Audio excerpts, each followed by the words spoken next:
The costs are up by as much as 20%, and they promise to hit the lower middle classes that use these facilities pretty hard. And hospitals affiliated to government-run medical colleges in India's Karnataka have majorly pumped up the cost of medical treatment and diagnostic tests. But it's also destroyed hard-earned savings of the average middle-class Indian families.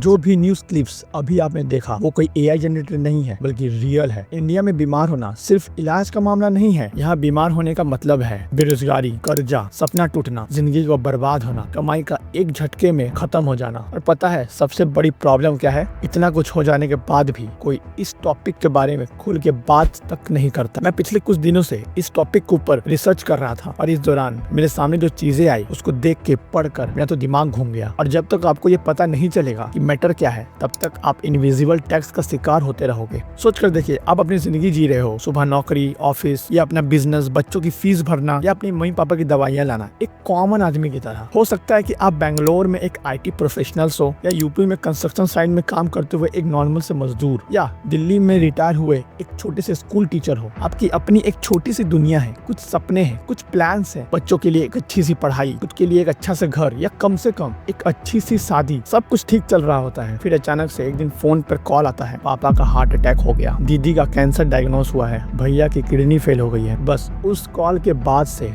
आपकी जिंदगी पूरी बदल जाती है। उस time आपको सिर्फ अपने फैमिली मेंबर को बचाने की जंग नहीं चल रही होती है, उसके साथ साथ पैसों की भी लड़ाई शुरू हो जाती है, और घर बचाने की भी लड़ाई शुरू हो जाती है, साथ ही सपने बचाने की, फ्यूचर बचाने की। और रियलिटी ये है कि ये सिर्फ 2-4 लोगों के साथ नहीं हो रहा है। सुनकर आपका दिमाग हिल जाएगा। हर साल 5,50,00,000 लोग सिर्फ मेडिकल एक्सपेंसेस की वजह से गरीबी रेखा के नीचे दबते जा रहे हैं। अरे भाई, 55 मिलियन, मतलब पूरी साउथ कोरिया की पॉपुलेशन की मैं बात कर रहा हूँ, या फिर उससे भी ज्यादा। और उसमें सिर्फ 38 मिलियन लोग, मतलब 3,80,00,000 लोग सिर्फ दवाइयों के खर्चों की वजह से कर्जदार, मजदूर और पता नहीं क्या क्या बनते जा रहे हैं। सिर्फ दवाई, हाँ सिर्फ दवाई, सर्जरी नहीं, कोई फैंसी ऑपरेशन भी नहीं, बस बेसिक सी मेडिसिन की वजह से। बट मैंने आपको वीडियो के स्टार्टिंग में कहा था इनविजिबल टैक्स के बारे में। वो क्या है? हम जब भी सैलरी लेते हैं उसका इनकम टैक्स कटता है। हमें पता होता है कब कटेगा, कैसे कटेगा, कितना कटेगा, सब कुछ सैलरी स्लिप में सब कुछ मेंशन होता है। बट ये इनविजिबल टैक्स ऐसा है जो कहीं मेंशन नहीं होता। ये तब कटता है जब कोई घर में कोई फैमिली मेंबर बीमार पड़ जाता है। इंडिया में 39.4% लोग मेडिकल एक्सपेंसेस के खर्चे अपनी जेब से देते हैं, जबकि दुनिया का एवरेज सिर्फ 18% ही है। समझ रहे हो आप? मतलब 2 गुने से भी ज्यादा। जरा सोचिए अपने माइंड में, कल अगर सरकार बोल दे कि जो भी आप खरीद रहे हो, चाहे वो खाना हो, चाहे वो कपड़े हो, कुछ भी, उसमें 40% तक का टैक्स लग जाए, तब आप क्या करोगे? आप तो सड़कों में आ जाओगे, सोशल मीडिया में बहुत हाइप क्रिएट होगा, लोग ये वीडियो बनाएंगे, लोग वो वीडियो बनाएंगे,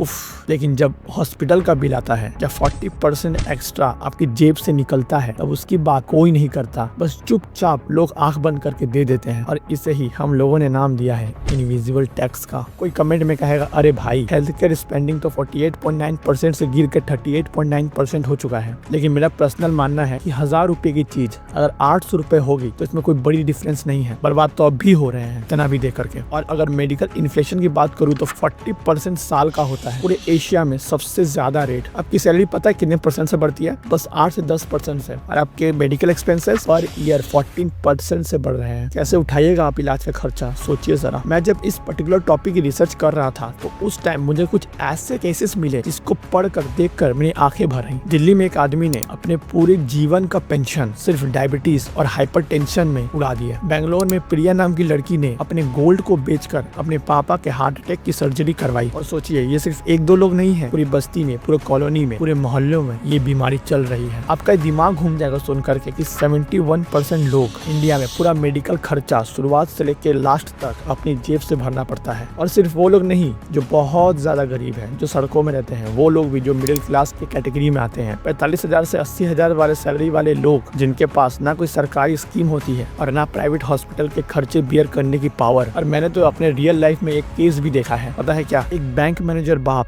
एक टीचर माँ। हाँ, ऑफ कोर्स मैं उनका यहाँ पर नाम नहीं लेना चाहूंगा और ना उनकी वीडियो शो करना चाहूंगा। उनका एक बच्चा है, उनके एक बच्चे को ब्लड कैंसर है। उन्होंने 6 महीने के भीतर अपना घर बेच दिया, बहुत बड़ा अमाउंट कर्ज ले लिया और अभी भी पैसे कम पड़ रहे हैं। इसका असर सिर्फ उन पे नहीं हो रहा है, बल्कि उनके बच्चों पर भी बहुत बुरा इम्पैक्ट पड़ रहा है। कर्मा कहता है जो एक करता है उसका असर सब पे होता है, और जो सब करते हैं उसका असर सिर्फ एक पैर होता है। मेडिकल एक्सपेंसेस की वजह से 70% से ज्यादा बच्चे अपना स्कूल कॉलेज छोड़ने पर मजबूर हो जाते हैं। और ये 70% नंबर मैं कोई हवा से नहीं बोल रहा हूँ, डाटा के हिसाब से बोल रहा हूँ। सोचिए कोई कैसे अपनी बेटी की शादी के बीच और अपने माँ के इलाज के बीच फैसला करे। इसलिए भाई मैंने सोचा है कि इस वीडियो सीरीज में मैं सिर्फ प्रॉब्लम नहीं बताने वाला हूँ बल्कि सोल्यूशन भी देने वाला हूँ। और कैसे आप 2 मिनट में ये चेक कर सकते हो कि आप सरकारी स्कीम के लायक हो या नहीं। कैसे जेनेरिक दवाइयाँ 80% सस्ती दवाइयाँ आपको प्रोवाइड कर रही हैं, ये सब कुछ मैं वीडियो के एंड में बताने वाला हूँ। और इन जेनेरिक मेडिसिन में बस सिर्फ प्राइस का डिफरेंस होता है, बाकी क्वालिटी बिल्कुल सेम होती है। भाई जब हमारा देश मार्स में जा सकता है, जब हमारा देश IT इंडस्ट्री का किंग बन सकता है, तो क्या हमारा देश एक अच्छा बीमारी बचाने का सिस्टम नहीं बना सकता? तो रेडी हो जाइए एक ऐसे जर्नी के लिए जो आपकी लाइफ बदल देगा। और मैं ये वादा करता हूँ कि इस वीडियो के एंड तक आप सिर्फ प्रॉब्लम नहीं समझिएगा बल्कि अपने फैमिली को बचाने के तरीके भी जान जाइएगा।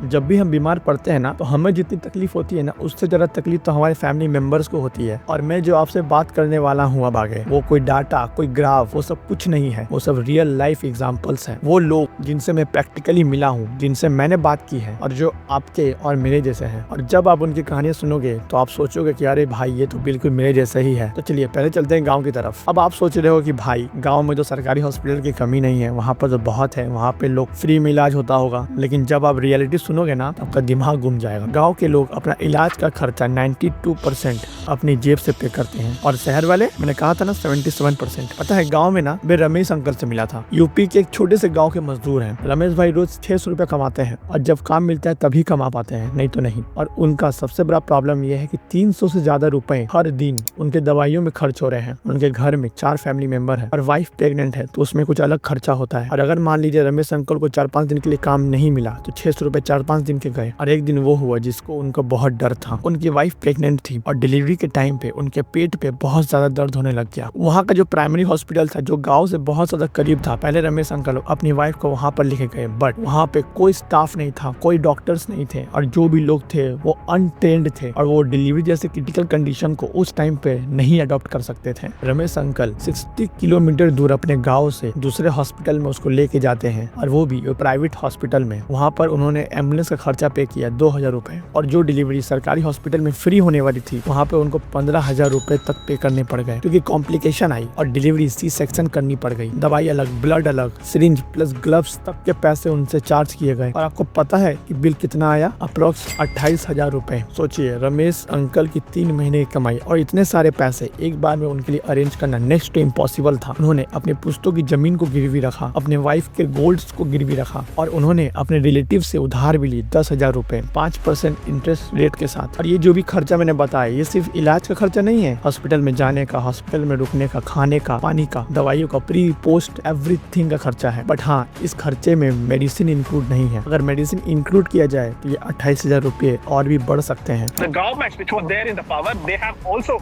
increased the prices of medical charges, and whereas the other department as well. Tribal areas में तो और भी ज्यादा बुरा हाल है। विश्वास नहीं करेगा, मैं झारखंड गया था, वहाँ पे लोग 3 बस बदल कर उसके बाद 5 किलोमीटर पैदल चलकर एक हॉस्पिटल पहुँचते हैं। वहाँ पर इतनी खराब हालत है, कोई एम्बुलेंस की फैसिलिटी नहीं है वहाँ पे, और है भी तो वो भी बहुत कम है, जो कि हर टाइम बिजी रहती है। और अगर हॉस्पिटल वाले बोल दे कि इसको डिस्ट्रिक्ट हॉस्पिटल लेके जाओ, अब एक अलग खर्चा, एक अलग सफर, एक अलग दिन। जब 65% इंडिया की पॉपुलेशन सिर्फ गाँव में रहती है और 25% ही वहाँ पे हॉस्पिटल इंफ्रास्ट्रक्चर है, तो सोचो वो लोग अपना इलाज कैसे करवा पाएंगे। अब आपको लगता होगा कि अरे ठीक है ना, शहर में तो ऐसा नहीं होता, शहर में तो अच्छा इलाज होता है, लोग पैसे देने के लिए रेडी है और अच्छे खासे पैसे कमाते भी है, तो टेंशन की कोई बात तो है नहीं। जिसकी बात मैंने आपको वीडियो के स्टार्टिंग में की थी, प्रिया नाम की लड़की जो IT प्रोफेशनल है, बेंगलुरु में 75,000 रुपए की सैलरी है, अच्छा घर, ऑफिस, बच्चे अच्छे स्कूल में पढ़ते हैं। एक दिन कॉल आता है कि उनके पापा का हार्ट अटैक हो गया है। प्राइवेट हॉस्पिटल बोला कि हार्ट की नस ब्लॉक हो गई है, लगभग 3.5 लाख का खर्चा आएगा और अगर इतने पैसे नहीं है तो सरकारी हॉस्पिटल में आपको 3 महीने की वेटिंग पीरियड में जाना पड़ेगा। हार मानकर प्रिया ने 2 लाख रुपए अपने सेविंग्स निकाले, FD को तोड़ा, बॉस से उधार लिया और कुछ बैंक से लोन भी लिया। और अब प्रिया को ये डर लगा रहता है हर समय कि इस बार तो मैंने संभाल लिया, बट अगर अगली बार कुछ हुआ तो मैं क्या करूंगी। इसीलिए जिंदगी में हेल्थ इंश्योरेंस और टर्म इंश्योरेंस बहुत इंपॉर्टेंट होता है, जिसकी बात मैं वीडियो के आगे में करने वाला हूँ।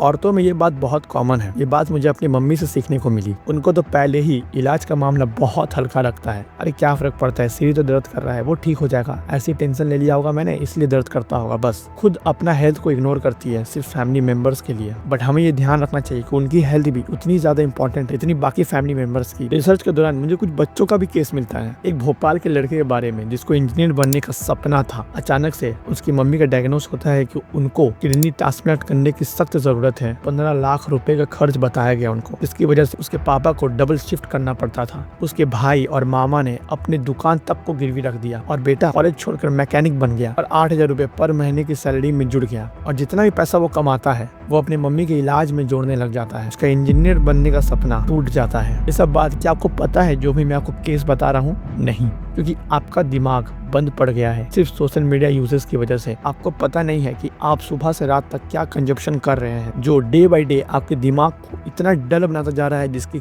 कोई हद नहीं है। और दवाइयों की बात करूँ तो असली बिजनेस तो वहाँ छिपा हुआ है। एक नॉर्मल सी पैरासीटामोल की टैबलेट पता है हॉस्पिटल के अंदर कितनी है? 15 रुपए। और अगर वही पैरासीटामोल की टैबलेट बाहर आप खरीदने जाते हो तो मुश्किल से 2 रुपए में आपको आराम से मिल जाएगी। बट हमें तो प्रेशर दिया जाता है कि नहीं, आपको अगर कोई भी मेडिसिन खरीदनी है तो हॉस्पिटल के अंदर से ही लेनी पड़ेगी, बाहर से तो हम अलाउ ही नहीं करते हैं। मेरे दोस्त के पापा के साथ भी यही सेम केस हुआ था। उनको लंग्स का इन्फेक्शन था और उनको एगमेंटिक टैबलेट प्रिस्क्राइब की गई थी जो लंग्स के इन्फेक्शन को क्लीन करता है। एक दवाई का पत्ता हॉस्पिटल के अंदर 180 रुपए का था और वही दवाई बाहर में सिर्फ 25 रुपए में बिक रही थी एक पत्ता। सोचो, मतलब 720% का फर्क। MRI जो बाहर 4,000 रुपए तक का होता है वही टेस्ट हॉस्पिटल के अंदर 8,000 रुपए तक का होता है। वे अननेसेसरी टेस्ट आपको करेंगे। आपको नॉर्मल सब फीवर हुआ है बट नहीं, वो बोलते सिटी स्कैन करो, CBT करो, LFT करो, KFT करो, CT स्कैन करो, ECG करो, वगैरह वगैरह। इतना कुछ हम लोग को चिपका देते हैं कि अचानक से हमारा बिल यहाँ से यहाँ चला जाता है और पता भी नहीं चलता। और अब थोड़ा आप इंश्योरेंस कंपनी का भी खेल सुन ही लीजिए। जो कंपनी आपको बचाने के लिए बनी है वही कंपनी आपको धक्के मार के गिरा रही है। पता है कैसे? 30% से ज्यादा क्लेम्स हर साल रिजेक्ट हो रहे हैं। पता है क्यों? छोटे छोटे बातों को लेकर के। नेटवर्क हॉस्पिटल्स इंश्योर्ड आदमी से बहुत ज्यादा रुपए चार्ज करते हैं कंपेरिजन विद जो आदमी कैश देकर अपना ऑपरेशन करवा रहा है। मान लो कि कोई कैश दे रहा है तो उसको सिर्फ 50,000 रुपए का ऑपरेशन पड़ रहा है, और वही सेम ऑपरेशन अगर कोई इंश्योर आदमी करवा रहा है तो उसको 80,000 रुपए तक देने पड़ रहे हैं। और आज भी 40 करोड़ लोगों के पास अपना खुद का कोई इंश्योरेंस है ही नहीं, और जिनके पास है वो भी यूजलेस है। उसमें भी ठीक से इन्फॉर्मेशन अपनी फीड नहीं की गई है। अब बात करें इसको कैसे कंट्रोल करें, तो इसको कंट्रोल करने के लिए गवर्नमेंट को सबसे पहले प्राइस कंट्रोल का पॉलिसी लानी पड़ेगी। और अब मैं आपको जो भी बताने वाला हूँ वो आप अपने फैमिली मेंबर पे भी अप्लाई कर सकते हो और अपने ऊपर भी अप्लाई कर सकते हो। तो पहला है प्रधानमंत्री जन योजना। 55 करोड़ लोगों को कम से कम 5 लाख तक की हेल्थ इंश्योरेंस मिलती है इसमें, और उनसे